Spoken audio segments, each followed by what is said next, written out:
മനുഷ്യരും തമ്മിലുള്ള ബന്ധങ്ങളെ അകറ്റുന്ന മതിലുകളെ കുറിച്ചാണ് നമ്മൾ ചിന്തിച്ചുകൊണ്ടിരിക്കുന്നത്. ഇന്നലെ പറഞ്ഞ മതിലിൻ്റെ കഥയ്ക്ക് വേറൊരു ഉപകഥ കൂടിയുണ്ട്. സംഭവിച്ചതാണ്, അതുകൊണ്ട് സംഭവങ്ങൾ ഓർത്ത് പറയുന്നതെന്ന് മാത്രമേ ഉള്ളൂ. ഒരു സ്ഥലത്ത്, വിജനമായ സ്ഥലത്ത്, 2 കൂട്ടുകാർ കൂടി ഒരു വീട് പണിതു. 2 വീടാണ് പണിത്. 2 വീട് പണിതപ്പോൾ അവർ മതിൽ പറഞ്ഞു പൊക്കം കുറച്ച് വയ്ക്കാൻ. കാരണം നമുക്ക് അങ്ങോട്ടും ഇങ്ങോട്ടും ഒന്ന് കാണാനും ഒന്ന് ബന്ധപ്പെടാനും പോകാനും വരാനും ഒക്കെ നമുക്ക് മുൻവശത്തൂടെ പോകേണ്ട, മതിലിൻ്റെ പൊക്കവും കുറയ്ക്കാം, ബാക്കിൽ ഒരു സൈഡ് ഗേറ്റ് അങ്ങോട്ടും ഇങ്ങോട്ടും കിടക്കാനും വയ്ക്കാം എന്നൊക്കെ പറഞ്ഞു മനോഹരമായ 2 വീടുകൾ അവർ പണിതു.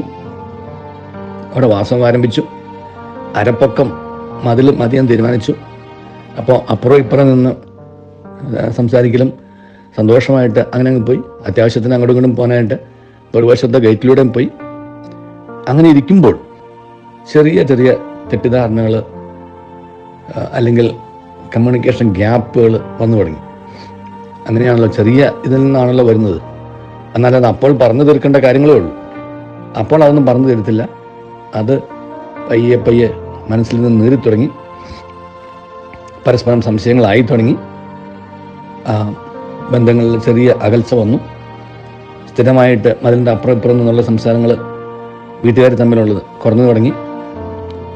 സൈഡ് ഗേറ്റ് അത് പ്രശ്നമാണ് എന്ന് പറഞ്ഞിട്ട് സൈഡ് ഗേറ്റ് തന്നെ 2 കൂട്ടരും കൂടെ തീരുമാനിച്ച് അങ്ങ് അടച്ചു. സൈഡ് ഗേറ്റ് എടുത്ത് കളഞ്ഞു. സൈഡ് ഗേറ്റ് കളഞ്ഞു. മതിൽ അവിടെ കെട്ടി പൂർത്തിയാക്കി. അപ്പോൾ വാശി അങ്ങ് നീണ്ടു കഴിഞ്ഞപ്പോൾ ഒരു കൂട്ടർ പറഞ്ഞു മതിൽ പൊക്കി കെട്ടണമെന്ന് പറഞ്ഞു. അപ്പോൾ മറുഭാഗത്തുനിന്ന് പറഞ്ഞു അങ്ങനെ ഏകപക്ഷീയമായ തീരുമാനം എടുത്ത് ആരും ഇവിടെ മതിൽ പൊക്കി കെട്ടണ്ടെന്ന് പറഞ്ഞ് കേസിന് പോയി. ഇഞ്ചക്ഷൻ വാങ്ങിച്ചു. മതിലിൻ്റെ പൊക്കം കൂട്ടാൻ പാടില്ല. അപ്പോൾ ഇങ്ങേ വശത്തുള്ള ആൾ കോടതിയിൽ പറഞ്ഞു അത് സ്വകാര്യതയുടെ ഭാഗം കൂടെ കൂടിയാണ്. അന്ന് ഈ റൈറ്റ് ടു പ്രൈവസിയൊക്കെ വന്നേക്ക് മുമ്പാണ്. എന്താണെങ്കിലും സ്വകാര്യത ഭജിക്കപ്പെടുന്നു. അതുകൊണ്ട് മതിലിന് മിനിമം പൊക്കം വേണം. അങ്ങനെ ഒരു കോടതിയിൽ നിന്ന് മതിലിൻ്റെ പൊക്കം കൂട്ടണ്ടാൻ തീരുമാനിച്ചു. അടുത്ത കോടതിയിൽ അപ്പീൽ ചെയ്യുന്നപ്പോൾ അതിൻ്റെ പൊക്കം കൂട്ടാൻ തീരുമാനിച്ചു. അത് കഴിഞ്ഞിട്ടാണ് അത് ഹൈക്കോടതിയിൽ വരെ എത്തുന്നത്. ഞാൻ ഈ 2 കൂട്ടരോടും സംസാരിച്ചു.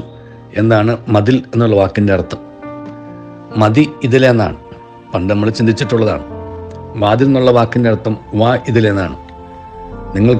നിങ്ങളവിടെ വീട് പണിയാൻ ആഗ്രഹിച്ച ഒരു സന്ദർഭവും അന്നത്തെ മനസ്ഥിതിയും ആരംഭിച്ച കാലഘട്ടവും അവിടെ വേറെ ചുറ്റുപാടും ആരും ഇല്ലാതിരുന്ന ഒരവസ്ഥയും നിങ്ങൾ സ്നേഹത്തോടും സന്തോഷത്തോടും കൂടി കൊണ്ടും കൊടുത്തും കഴിഞ്ഞിരുന്ന കാലഘട്ടവും ഒക്കെ ഒന്ന് ഓർത്തു നോക്കുക. നിങ്ങൾ അതിൽ നിന്നും പുറകോട്ട് പോകാനായിട്ടോ അതെല്ലാം നിർത്തിപ്പോകാനായിട്ടോ ഒക്കെ ഇടയായ കാര്യങ്ങൾ എന്താണെന്ന് ആലോചിച്ച് നോക്കുക. പ്രത്യേകിച്ച് വലിയ കാര്യങ്ങളൊന്നുമില്ലല്ലോ. അങ്ങനെ ചുരുക്കത്തിൽ പറയട്ടെ, അവരോട് പറഞ്ഞു കൊടുത്തു ഇത് നിങ്ങളുടെ തന്നെ നന്മയ്ക്കാണ്. നിങ്ങൾക്ക് എപ്പോഴും ഒരു അയൽപക്കം എന്ന് പറയുന്നത് നിങ്ങളുടെ ഏറ്റവും വലിയ ഒരു മനുഷ്യൻ്റെ, ഒരു കുടുംബത്തിൻ്റെ ഏറ്റവും വലിയ ബലം എന്ന് പറയുന്നത് നല്ലൊരു അയൽപക്കമാണ്. ഒരു കുടുംബത്തിൻ്റെ ഏറ്റവും വലിയ ശാപം എന്ന് പറയുന്നത് ശത്രുതയുള്ള അയൽപക്കമാണ്. കാരണം സ്വസ്ഥതയും സന്തോഷവും സമാധാനവും മുഴുവൻ കളയുന്ന അവിടെയാണ്. കാരണം അയൽപക്കത്തുള്ളവരെ കുറിച്ചായിരിക്കും അവനവൻ്റെ വീട്ടിലുള്ളതിനെക്കുറിച്ച് അതിനേക്കാൾ കൂടുതലായിട്ട് ചിന്ത ശത്രുതയിലായിരിക്കുമ്പോൾ. മിത്രതയിലായിരിക്കുമ്പോൾ ആ പ്രശ്നം ഉണ്ടാവില്ല.